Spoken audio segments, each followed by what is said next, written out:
Everyone, welcome to Shri. देखिए, नृत्यांगना यामिनी कृष्णमूर्ति का 84 वर्ष की आयु में निधन हो गया है।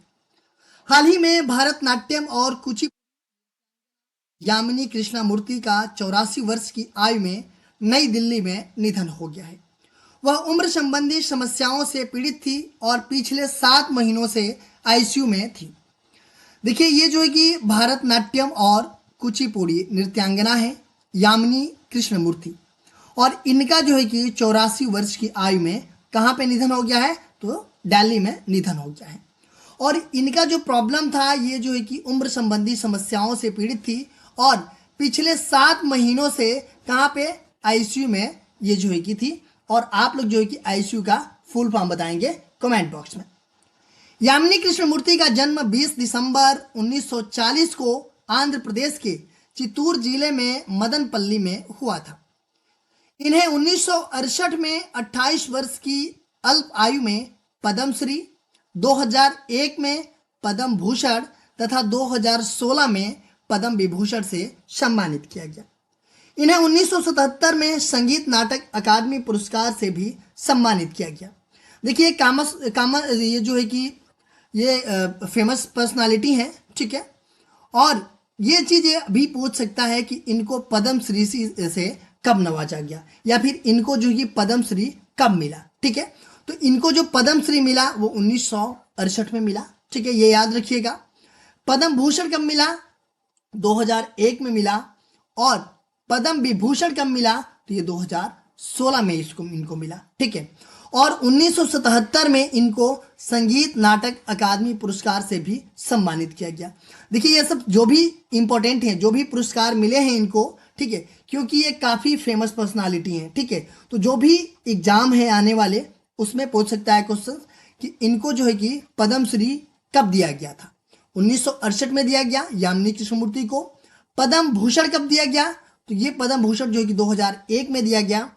2016 में इनको पद्म विभूषण दिया गया और 1977 में इनको संगीत नाटक अकादमी पुरस्कार से सम्मानित किया गया, ठीक है। अगर हम बात करें संगीत नाटक अकादमी और संस्कृति मंत्रालय द्वारा 8 शास्त्रीय नृत्यों को मान्यता दी गई है। देखिए, संगीत नाटक अकादमी और संस्कृति मंत्रालय के द्वारा कितने शास्त्रीय नृत्य हैं, तो 8 शास्त्रीय नृत्यों को मान्यता दी गई है, ठीक है। अगर हम एक एक करके देखें तो भारतनाट्यम ये जो है कि तमिलनाडु का शास्त्रीय नृत्य है। कथक ये जो है कि उत्तर प्रदेश या उत्तर भारत का शास्त्रीय नृत्य है। कथकली ये जो है कि केरल का शास्त्रीय नृत्य है। कुचिपुड़ी आंध्र प्रदेश का शास्त्रीय नृत्य है। मणिपुरी ये मणिपुर का शास्त्रीय नृत्य है। मोहिनी अट्टम ये केरल का शास्त्रीय नृत्य है। ओडिसी ये ओडिशा का शास्त्रीय नृत्य है। और सत्रिया जो है कि ये असम का शास्त्रीय नृत्य है। तो ये 8 जो है कि जो भी शास्त्रीय नृत्य है, ये काफ़ी इंपॉर्टेंट है, जो कि संगीत नाटक अकादमी के द्वारा जो है कि मान्यता दी गई है। क्योंकि इसमें जो है कि किस किस का वर्णन किया गया है, कुचिपुड़ी का वर्णन किया गया है और जो है कि इसमें भारत नाट्यम का वर्णन किया गया है, क्योंकि इन्हीं 2 नृत्य से रिलेटेड थी ये, ठीक है। तो ये जो है कि काफ़ी इंपॉर्टेंट है, आप लोग इसको याद रखिएगा।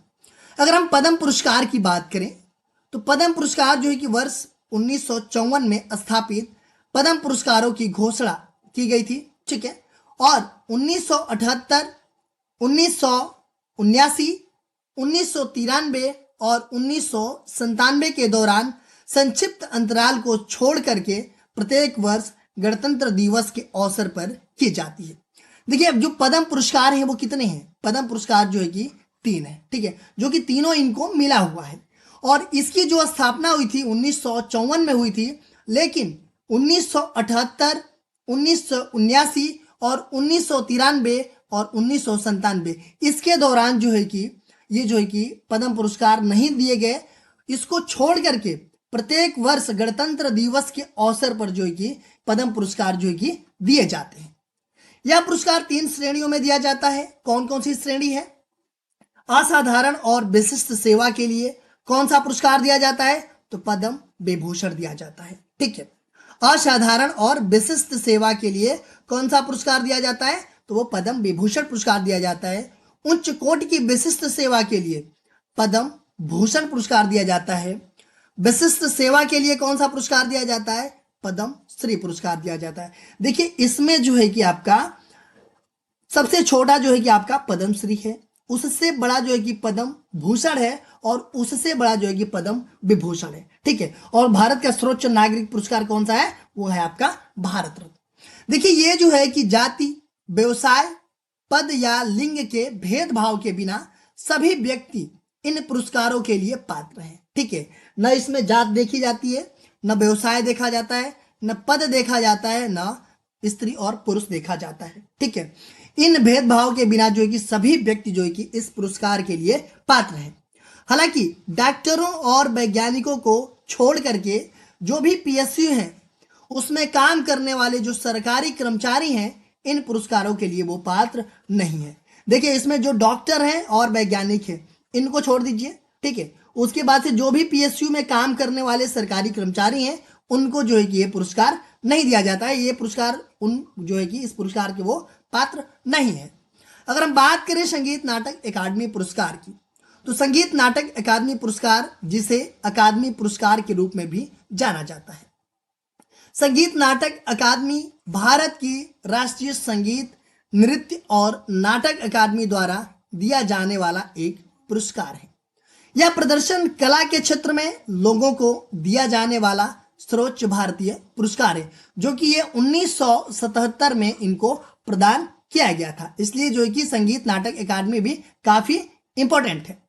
देखिए 2003 में पुरस्कार में 50,000 रुपए, एक प्रशस्ति पत्र, एक अंग वस्त्र मतलब कि एक शॉल और एक ताम्र पत्र, एक पीतल की पट्टिका शामिल था। कब? 2003 में। ठीक है, 50,000 रुपए दिए जाते थे, एक प्रशस्ति पत्र दिया जाता था, एक शॉल दिया जाता था और एक ताम्र पत्र दिया जाता था। लेकिन 2009 से इस पुरस्कार को बढ़ा करके 1 लाख नगद कर दिया गया। जो 50,000 रुपए था वो जो है कि कितने हो गया? 1 लाख कर दिया गया। पुरस्कार संगीत, नृत्य, रंगमंच, अन्य पारंपरिक कलाओं और कठपुतली की श्रेणियों में और प्रदर्शन कला में योगदान छात्रवृत्ति के लिए दिए जाते हैं।